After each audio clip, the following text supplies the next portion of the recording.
Hello BTS आर्मीज। तो guys हम सभी आर्मीज ये बात तो जानते ही है कि हमारे बीटीएस में सबसे छोटे और यंगेस्ट मेंबर जंगकुक ही है। और बीटीएस ने जंगकुक को हमेशा ही एक छोटे से बेबी की तरह ही ट्रीट किया है। बचपन से लेकर अभी तक हर सुख दुख में बीटीएस ने जंगकुक का बहुत ही ज़्यादा ख्याल रखा है। पर गाइज क्या आप लोग इस किस्से के बारे में जानते हैं क्या? जब जंगकुक और जिमिन के बीच काफ़ी बड़ी लड़ाई हुई थी और बाद में उन्होंने बारिश में ये लड़ाई सॉर्ट आउट करी थी। तो गाइज हाल ही में ही हमारे जंगकुक लाइव आए थे और अपने पुराने टाइम्स की बात कर रहे थे। तो एक आर्मी ने उनसे पूछा कि प्लीज़ हमें डिटेल में बताओ कि आपकी और जिमिन की लड़ाई में क्या हुआ था। जिसके बाद जंगकुक ने आर्मीज को पूरी स्टोरी सुनाई।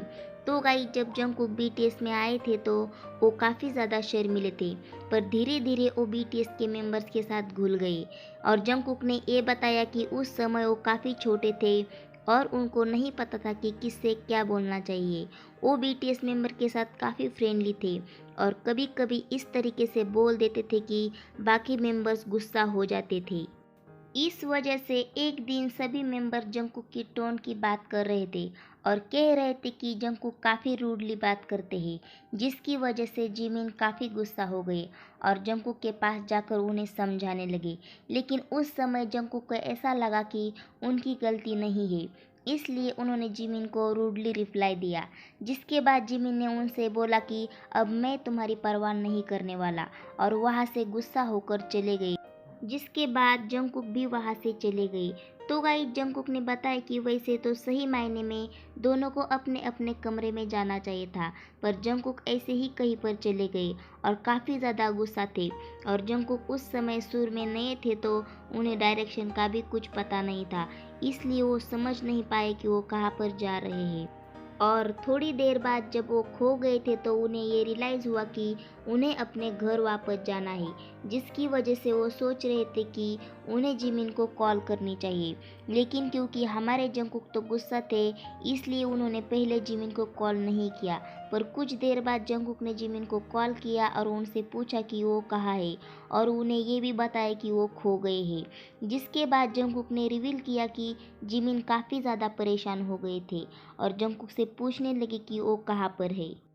लेकिन जंगकुक तो जानते ही नहीं थे कि वो कहाँ पर है, इसलिए जिमिन उनसे बार बार पूछ रहे थे कि तुम्हें अपने आसपास क्या दिख रहा है।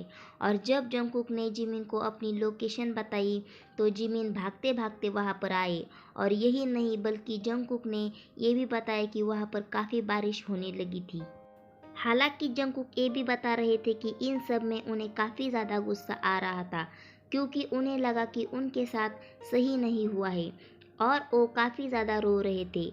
और उतने में ही जिमिन वहाँ पर टैक्सी लेकर आ गए और वो भी काफ़ी ज़्यादा रोने लगे।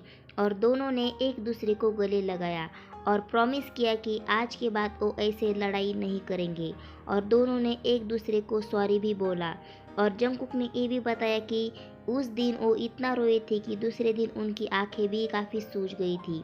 और हमारे जिमिन भी काफ़ी ज़्यादा सैड थे और दोनों भी काफ़ी ज़्यादा रो रहे थे। और इस स्टोरी को सुनने के बाद आर्मीज को ये रियलाइज़ हुआ कि जिमिन और जंगकुक कितने अच्छे दोस्त थे और दोनों के बीच में कितना प्यारा बॉन्ड है।